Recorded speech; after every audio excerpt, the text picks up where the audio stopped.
Hi friends, मैं doctor Amar Singh Thakur. ये आपके लिए आगे का पार्ट है, classification of elements and priority in properties. इसका पार्ट 4 है, ठीक है। और पार्ट 3 तक हमने क्या स्टडी किया था, मैंडलीव की प्रेडिक्टेबल, ठीक है। और उसके हमने देखा था कि पॉइंट्स देखे थे हमने, 4 ब्लॉक थे, S block, P block, D block and F block. And उसके बाद अगली हेडिंग क्या है हमारे पास, यह है periodic trends in properties of elements, ठीक है। इसमें सबसे पहला पॉइंट जो है हमारे पास वो क्या है, एटॉमिक रेडियस, है ना। तो जनरली एटॉमिक साइज जो है हमारे पास काय के फॉर्मेट में नापा जाता है, एटॉमिक रेडियस में, है ना।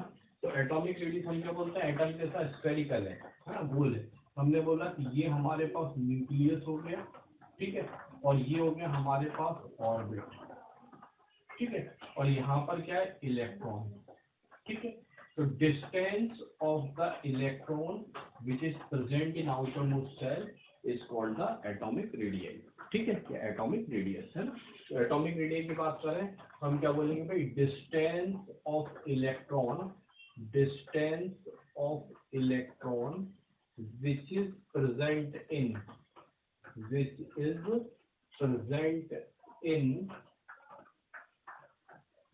outermost cell, outermost cell, outermost cell of an atom is called atomic radius, is called atomic radius, ठीक है ना। ये वाली बात हो गई।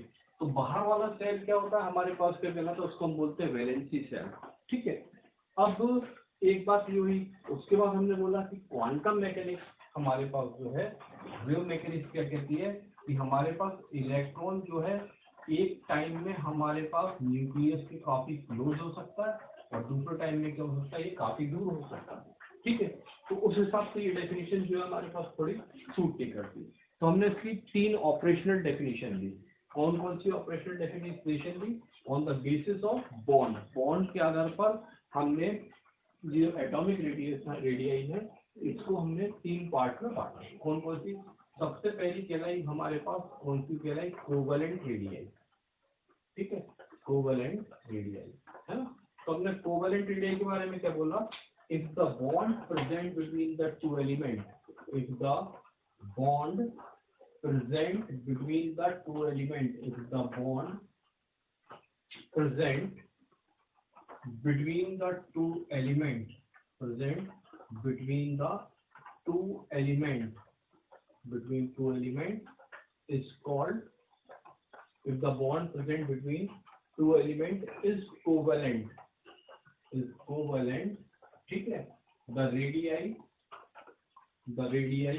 will be covalent, the radii will be covalent radii, the radii will be covalent radii। अगर 2 element के बीच में बॉन्ड कौन सा हमारे पास कोवेलेंट बॉन्ड है तो वो रेडियस क्या हो जाएगी हमारे पास, कोवेलेंट रेडियस हो जाएगी। फॉर एग्जांपल सपोज कीजिए ये हाइड्रोजन है, ये हाइड्रोजन का न्यूक्लियस है, ये दूसरी हाइड्रोजन का न्यूक्लियस है ना, ये दूसरी हाइड्रोजन का न्यूक्लियस है, ठीक है। तो मैंने क्या बोला, हमारे पास यहाँ से लेकर ये दोनों के बीच पास क्या है, एक एक इलेक्ट्रॉन है, दोनों के पास क्या है, एक एक इलेक्ट्रॉन है। तो यहाँ इसके इस न्यूक्लियस से लेकर इस न्यूक्लियस तक की दूरी को हम क्या बोलेंगे, कोवेलेंट रेडियस। और अगर सिंगल एटम की चाहिए तो हम क्या कर दें, इसका आधा कर दें। तो हमने क्या बोला, कोवेलेंट रेडियस हमारे पास क्या है भाई, कि अगर ये हमारे पास 2 एलिमेंट है जो कोवेलेंट बॉन्ड से जुड़े हैं तो इनके दोनों के न्यूक्लियस के बीच की दूरी को हम क्या बोलेंगे, कोवेलेंट रेडियस। और अगर सिंगल की चाहिए आपको तो आप क्या करेंगे, इसको डिवाइड कर देंगे काय से, जो भी एटॉमिक रेडियस आएगी उसको काय से डिवाइड कर देंगे 2 से, तो वो आपको क्या मिल जाएगी, सिंगल एटम की मिल जाएगी। तो पहली बात थी हमारे पास कोवेलेंट रेडियस, ठीक है। देन दूसरा जो है हमारे पास वो कौन सी रेडियस है, आयोनिक रेडियस। आयोनिक रेडियस क्या कहती है, ये कहती है if the bond between the 2 elements, if the bond between the two elements is ionic between the two element is ionic, the radii will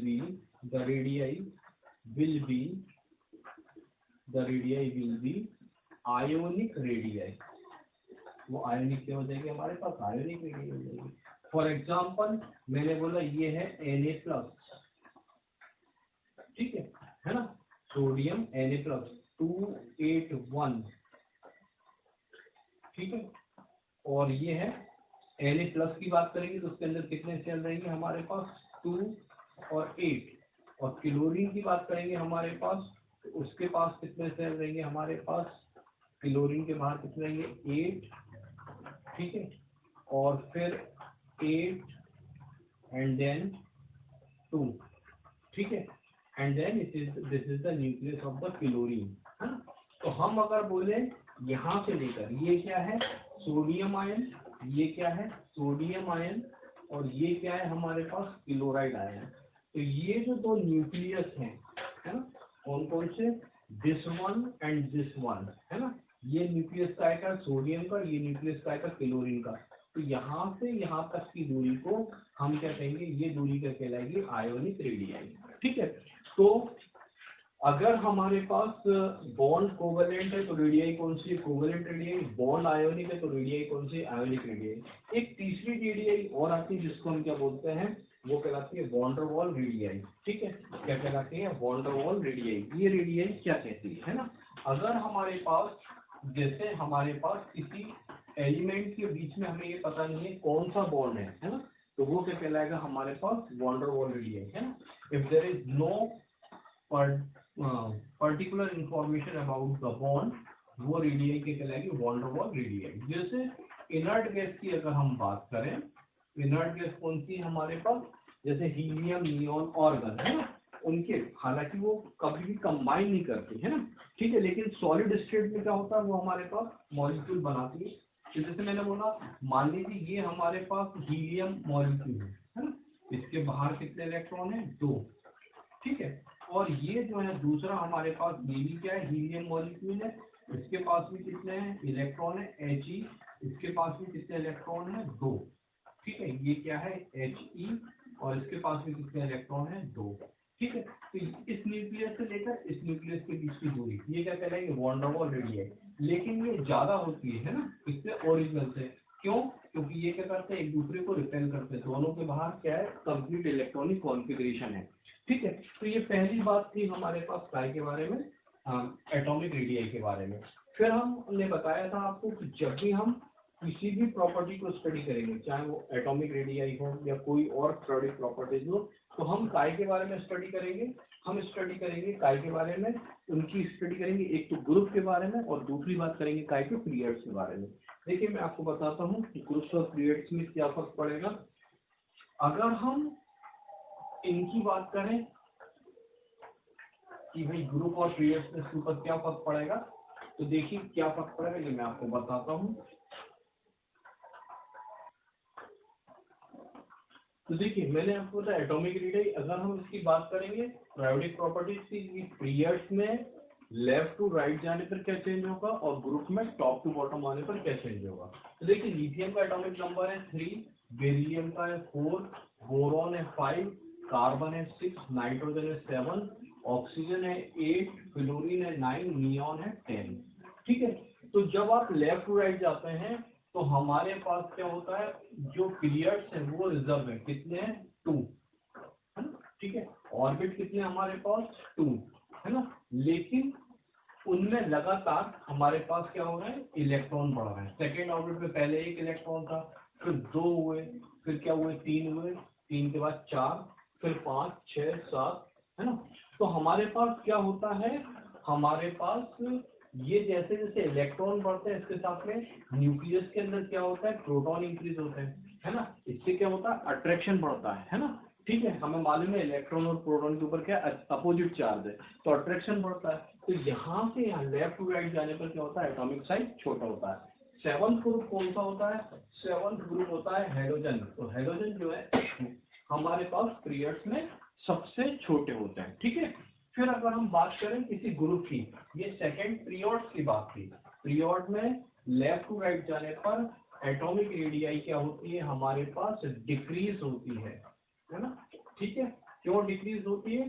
क्योंकि नंबर ऑफ सेल्स कांस्टेंट रहते हैं लेकिन उनमें लगातार इलेक्ट्रॉन बढ़ते हैं एंड प्रोटॉन बढ़ते हैं, उसके कारण क्या होता है, एटॉमिक साइज डिक्रीज होता है। तो in a period when we go down left to right, there is a number of shells remains constant while the electrons increases in them due to this internuclear attraction increases and atomic size decreases। but अगर हम top to bottom आते हैं किसी group में, है ना, तब क्या होता है?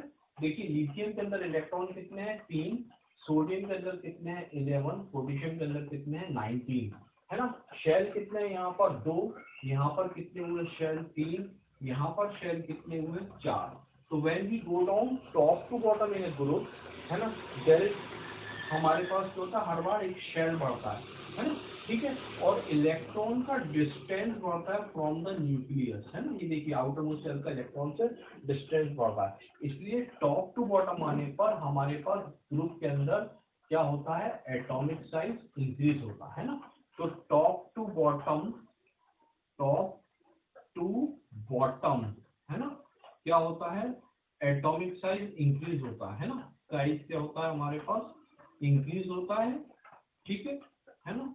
क्यों? क्योंकि हमारे पास नंबर ऑफ शेल जो है वो इंक्रीज होता है। तो इन when we go down top to bottom atomic size increases because number of cells increases from top to bottom due to this distance of electron from the nucleus increases and atomic size increases। ठीक है, तो ये थी पहली property हमारे पास atomic radii. Now we coming on second properties.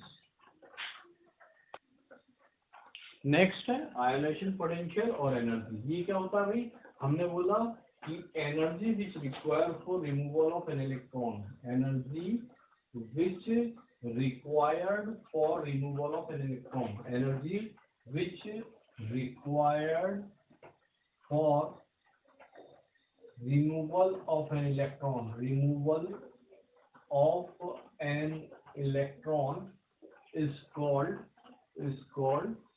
ionization potential, is called ionization potential और energy, ionization potential और एनर्जी, इसको हम क्या बोलते हैं, आयोनाइजेशन पोटेंशियल और एनर्जी। इसको हम काय में नापते हैं, आयोनाइजेशन पोटेंशियल को इलेक्ट्रॉन वोल्ट में। ठीक है, अब हमारे पास अगर हम आगे की बात करें तो मैंने बोला ये क्या है, ये क्या मेटल है ना। जैसे मैंने आपसे बोला ये हमारे पास है सोडियम, एटॉमिक नंबर कितना है सोडियम का, 281 है ना। सोडियम का एटॉमिक नंबर कितना है, 11, और इसके आउटर मोस्ट वैलेंसी शेल में क्या है, एक इलेक्ट्रॉन प्रेजेंट है। Here the electron is 11, charge क्या है माइनस इलेक्ट्रॉन के ऊपर, प्रोटॉन इज 11, चार्ज क्या है प्लस, रिजल्टेंट क्या हो गया माइनस प्लस 0। ठीक है, रिजल्टेंट क्या हो गया 0। ठीक है, अब जब आप इसको एनर्जी देते हैं, है ना, तब क्या होता है, ठीक है, जब आप इसको एनर्जी देते हैं तब क्या होता है, इससे वैलेंसी शेल का इलेक्ट्रॉन जो है वो निकल जाता है। अब इसके पास हमारे पास इलेक्ट्रॉन कितने बचे, 10, प्रोटॉन कितने बचे, 11। ज्यादा क्या था हमारे पास, प्रोटॉन कितना ज्यादा था, 1+, तो चार्ज क्या गया Na+। मैंने क्या बोला, ये क्या था Na0, इसके ऊपर क्या था, 0 चार्ज था, है ना, न्यूट्रल एटम था। और ये क्या है हमारे पास Na+।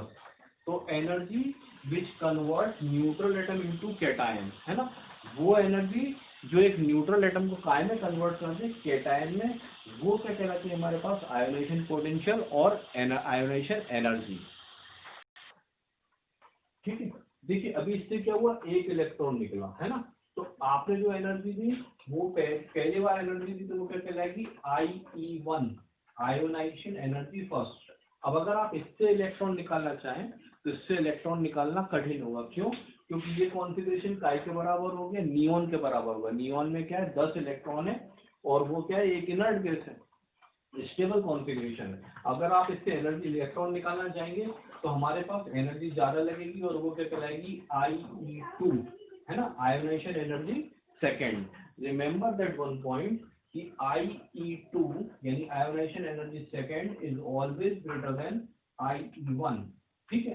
क्यों? क्योंकि इस स्टेज में हमारे पास इलेक्ट्रॉन क्या कर लेता है, एक स्टेबल कॉन्फ़िगरेशन ले लेता है।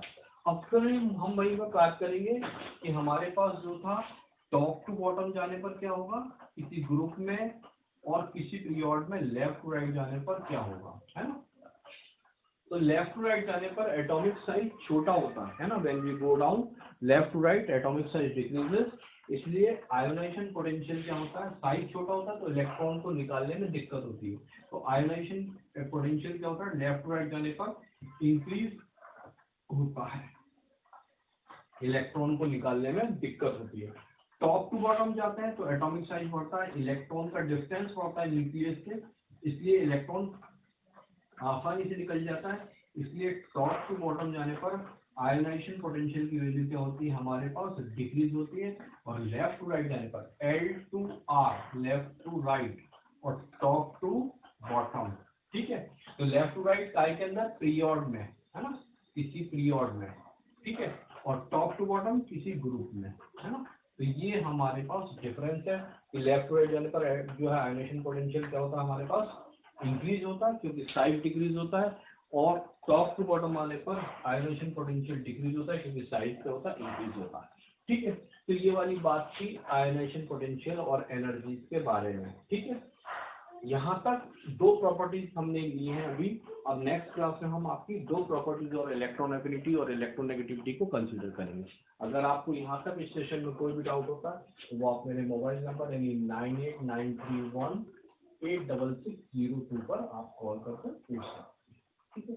ओके स्टूडेंट, क्लास 11 का ये पार्ट था हमारे पास, ठीक है। ठीक है, यहाँ तक आप देखें, इसके बाद कोई डाउट हो तो मुझे कॉल करें।